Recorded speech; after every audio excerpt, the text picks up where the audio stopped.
Hi, this is Phil and Tricia from SkiTalk.com, and we're going to talk about a brand of skis that has a resurgence back into the industry, and that is Volant.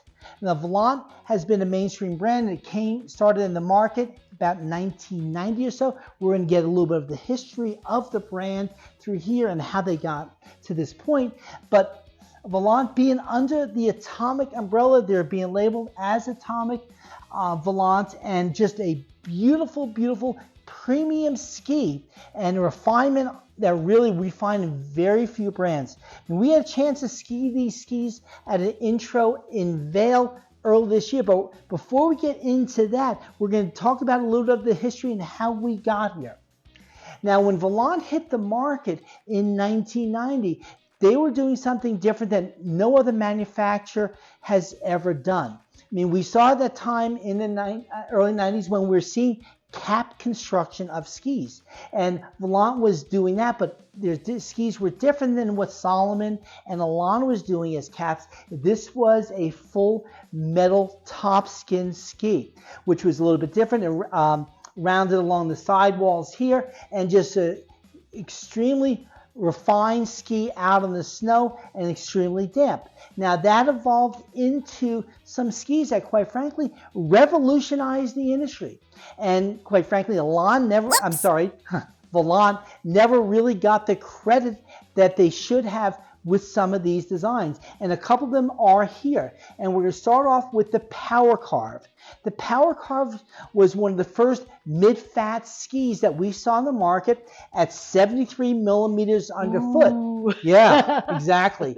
When most of the skis in the market were around 65 to 68 millimeters underfoot, the Power Carve came out at 73 millimeters, which really changed how people looked at wider skis. It had some nice shape to it, even though this looks more like a straight ski than what we have in today's market. But tip-wise on and tail-wise on, we had a ski that carved beautifully in a multitude of conditions.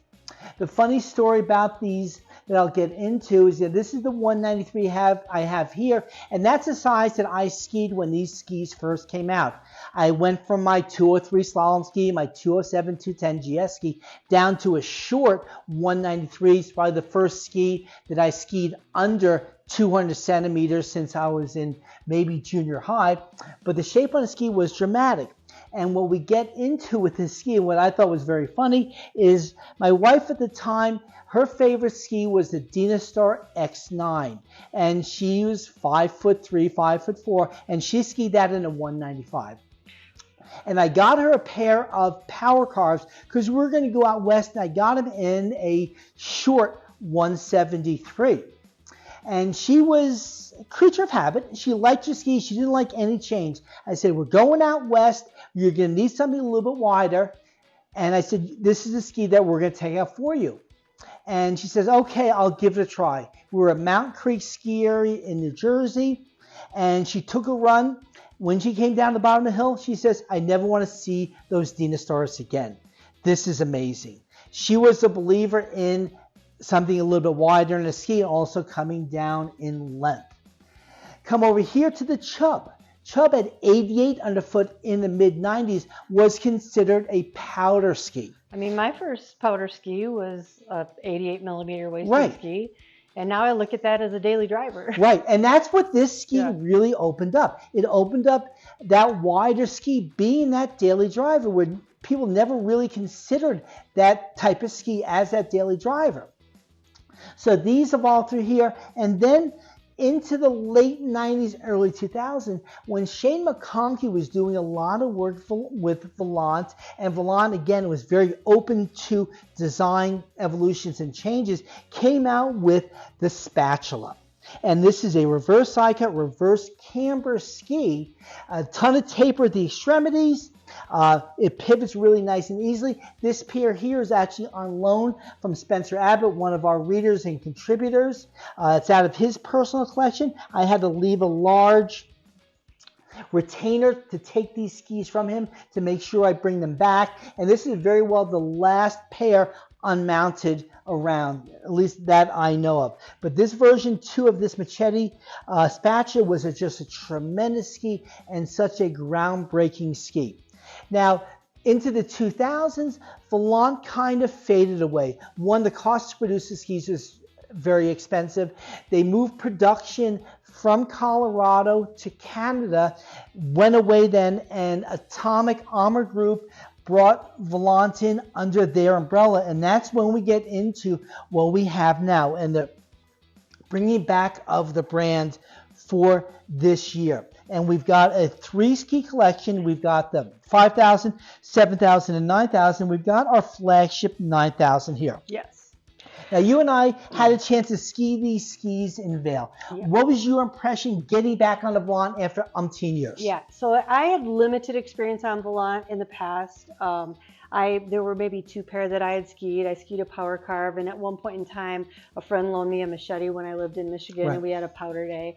I can't remember really too much about that. It was, but I was excited about the basic feel of this because I remembered that warm feel of a Volant ski from back then.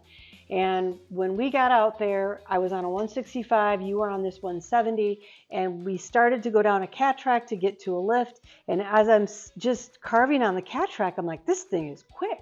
Yeah. And when you're on a somewhat flat surface and you're making quick turns like that, it's noticeable. Yeah. And after we got down to the lift, we were talking to the people from Atomic, and they said, so what do you think? And I said, well, my first impression is quick, and my second impression is, how can I get a pair? But we skied for a couple runs on these, and it was just such a beautiful, smooth, such a special feeling. Yeah.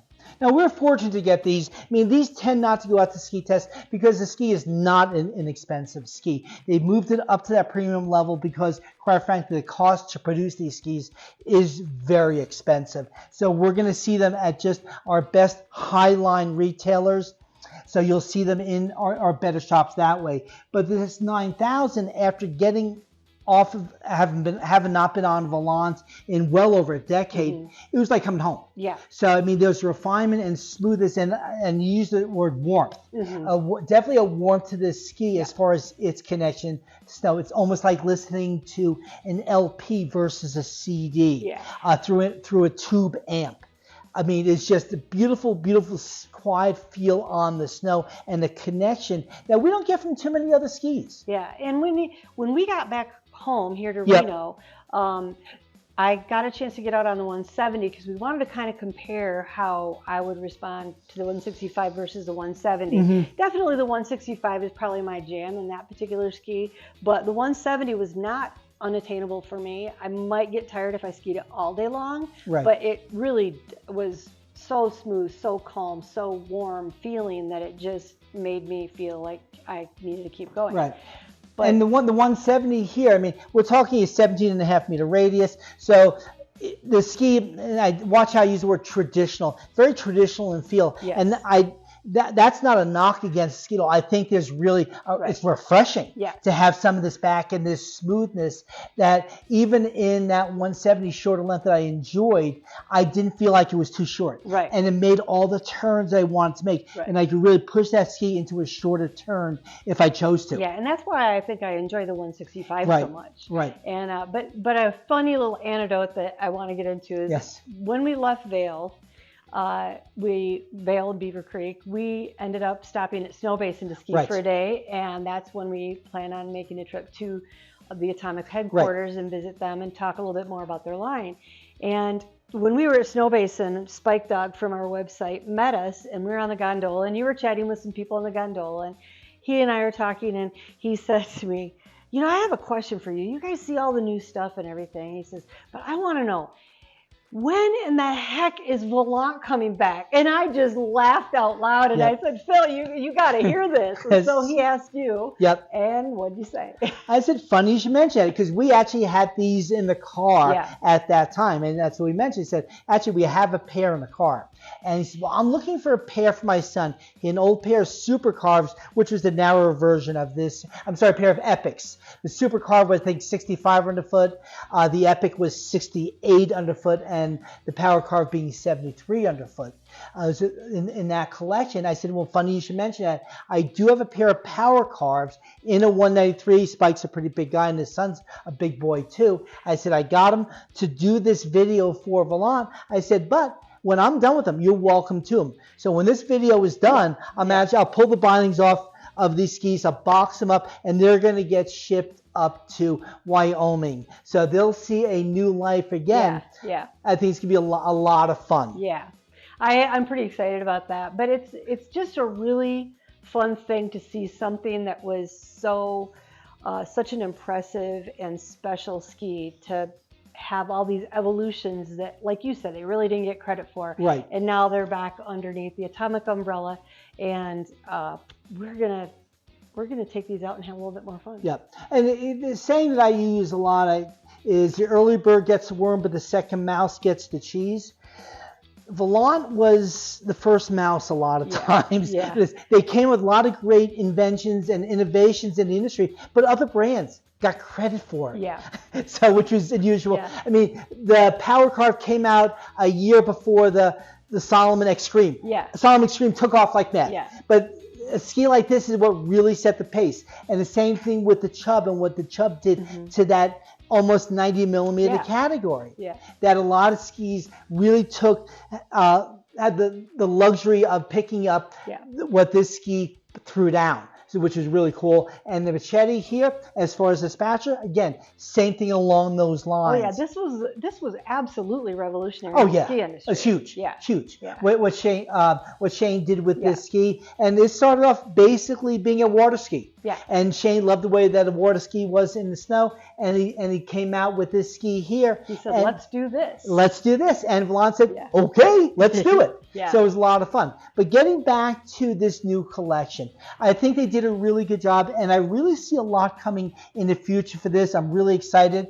And one of the things that really, when you're paying this price for a ski, the finish is exceptional. You got a beautiful base structure that you normally see on a race ski on this ski here. And the finish, again, just the simple way that the Volant is in the base here. But the thumbnail right down the middle with a margin grind on this is just so beautifully done. They did a fantastic job with this ski.